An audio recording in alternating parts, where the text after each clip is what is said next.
하루가 다르게 변화하는 사회 속에서 삶의 모습도 다양하게 변화하고 있습니다. 그중 학교라는 시설도 사회가 요구하는 또는 시대의 변화에 따라 쏟아지는 요구를 수용하기 위해서 지속적인 변화와 발전을 거듭하고 있습니다. 학교 시설이 계속 변할 수밖에 없는 주요한 요인들을 살펴보면 크게 인구수, 즉 학령 인구의 변화, 교육과정과 교수학습의 변화, 시설 기준 및 교구 기자재의 변화, 그리고 각종 정책이나 시대적인 요구의 변화 등을 살펴볼 수 있을 것입니다. 오늘은 그 첫 번째 순서로 학생 수, 학급 수 등의 변화에 대해서 살펴보도록 하겠습니다.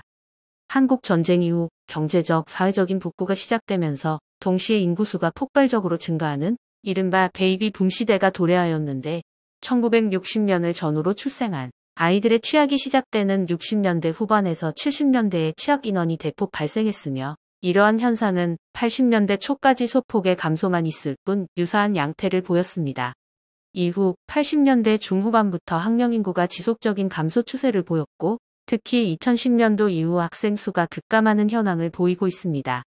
이러한 학생 수의 변화는 교실, 모듈의 축소화 등 학교 시설의 규모가 결정지어지는 주요한 요인으로 작용하였고 기존 학교의 경우 유휴교실이 발생하거나 학교가 폐교되거나 통폐합되는 요인으로 작용되었습니다.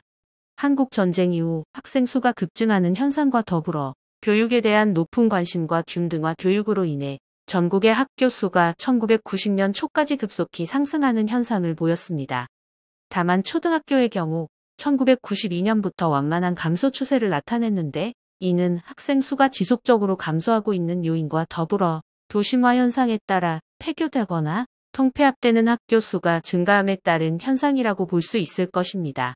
이후 2000년부터는 전국 각지에서 지역개발을 위한 각종 개발 사업으로 인해 신설학교가 꾸준히 생겨나고 있는 상황입니다.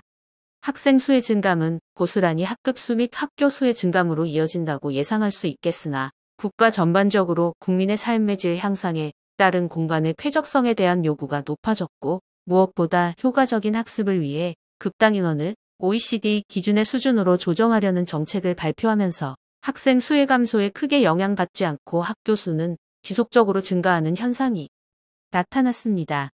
학교 수의 지속적인 증가는 학생들에게 쾌적하고 접근이 용이한 학교를 제공한다는 긍정적인 면이 있겠지만 동시에 일부 특정 지역에 학교가 몰려 있어 우수한 교육 환경을 공평하게 제공하지 못하고 지역별 빈익빈 부익부의 차이가 발생하고 있다는 지적도 있습니다.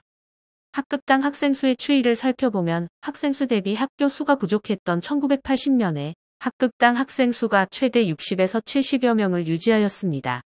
이 당시 대부분의 학교는 과밀학급으로 운영이 되었는데 1980년 후반부터 감소 추세를 보이며 현재까지 계속 감소하고 있는 추세입니다. 물론 개발사업 등으로 학령 인구가 빠르게 유발되는 신도시 등의 경우 여전히 학급당 학생 수가 35명 내외인 곳도 있습니다만 전국 평균적으로는 2015년도 이후부터 초중고등학교 모두 30명 이하로 편성되고 있는 상황입니다. 특히 학급당 학생 수는 교수학습의 효과적인 측면, 적정한 공간을 활용하는 측면, 그리고 공간의 쾌적성 확보 등의 이유로 계속 감축에 대한 의견과 정책이 진행되고 있는 상황이므로 현재보다 좀 더 하향 조정될 여지가 있을 것으로 예상되며 동시에 학급당 학생 수 규모에 적합한 교실 모듈과 규모에 대한 논의도 필요할 것입니다. 학생 수의 변화는 학교 시설의 규모와 종류, 공간 기능을 결정하는 중요한 요인 중 하나입니다. 다음에 그래프를 보면 1990년대 이전과 2000년대 이후의 변화가 크게 작용될 수 있음을 예측할 수 있을 것입니다. 학급당 30명을 기준으로 더 많은 학생을 수용했어야 하는 이전 상황과 30명 이하로 운영되는 이후 상황은 공간을 활용하는 기능적인 부분에 있어 분명히 다른 영향이 작용될 수 있을 것이므로 학생 수 결정은 학교 건축 계획 조건의 큰 요인으로 작동됨을 알 수 있을 것입니다. 오늘은 학교 시설 변화 요인의 첫 번째 시간으로 학생 수, 학교 수, 학급 수의 변화에 대해서 살펴보았습니다. 다음 영상에서는 학교 시설의 변화 요인 중 교육과정의 변화에 대해서 소개해 드리도록 하겠습니다. 감사합니다.